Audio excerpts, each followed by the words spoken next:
Okay, here we go with the final set of notes on our cells series.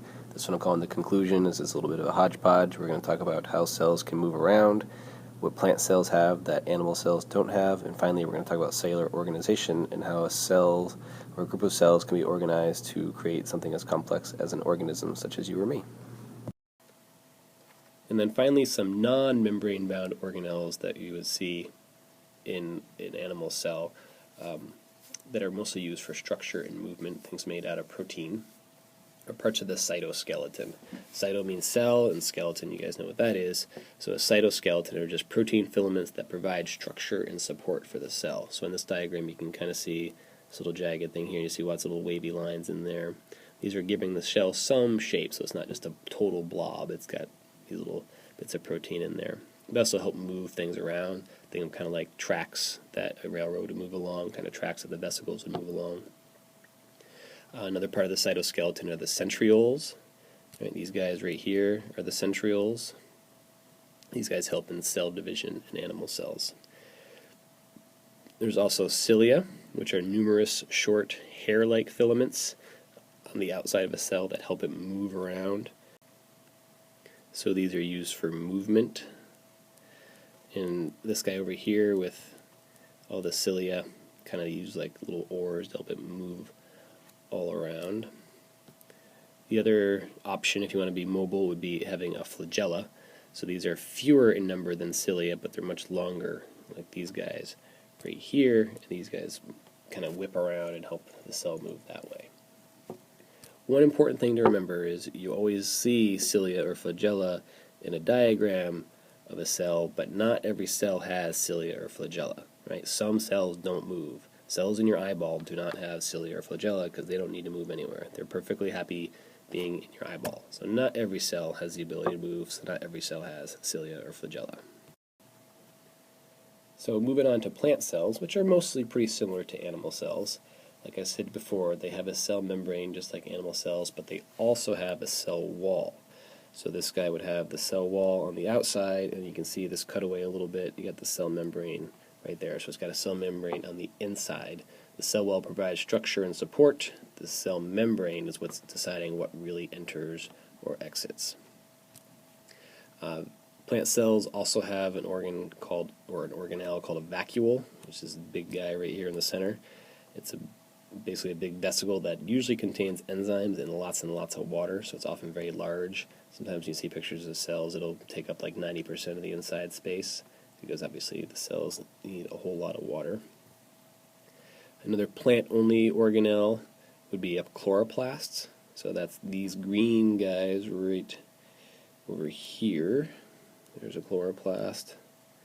Right? And these have these little stacks of membranes inside them that contain the chlorophyll, and this is where photosynthesis happens. Photosynthesis being the process of making energy from light. Important thing to remember is they still have mitochondria too. So there's still mitochondria in there. There's a mitochondria right here, mitochondria here. Right? So they still have mitochondria, they just also have chloroplasts.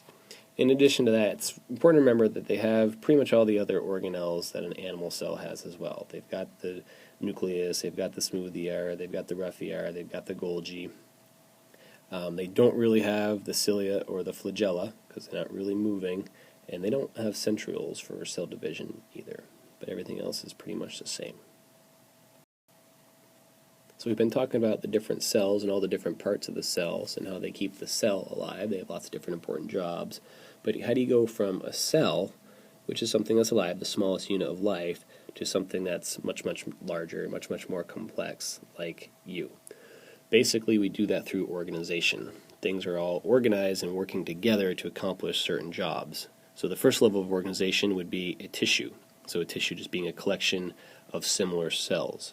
And we see that over here. You've got one cell, right? It's a smooth muscle cell, and it groups together in smooth muscle tissue. So a bunch of other smooth muscle cells all working together to form smooth muscle. And then you can take those tissues and you can group a collection of similar tissues together into an organ. Right? So again, we go back over to our diagram. Smooth muscle can be found in your bladder. And if you do a little cross-section of your bladder, you see you've got some epithelial tissue. You've got connective tissue, Then you've got that smooth muscle tissue in there as well, and then some more connective tissue. So you have a couple different levels of tissue organization working together to create an organ.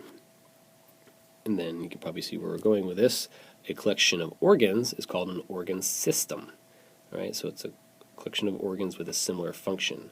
So in this case, the urinary bladder might be part of the urinary system, or your stomach is part of your digestive system. So again, back to our diagram, urinary bladder here is part of your urinary system, which also includes your kidneys, which make urine, and then the ureter, which is a tube that brings the urine down to your bladder, and then obviously everything gets voided that way. So a bunch of organ systems working together. And then finally, you have an organism, which is a collection of organ systems working together to maintain life. So you would have the urinary system working with the digestive system, working with your nervous system, working with your immune system, and so on and so forth. They keep all these things to keep you alive. So overall level of organization, cells are made combined to form tissues, which combine to form organs, which combine with each other into organ systems, and these guys all work together to make an organism. So that's how you go from cells to something that's more complex, like you and me.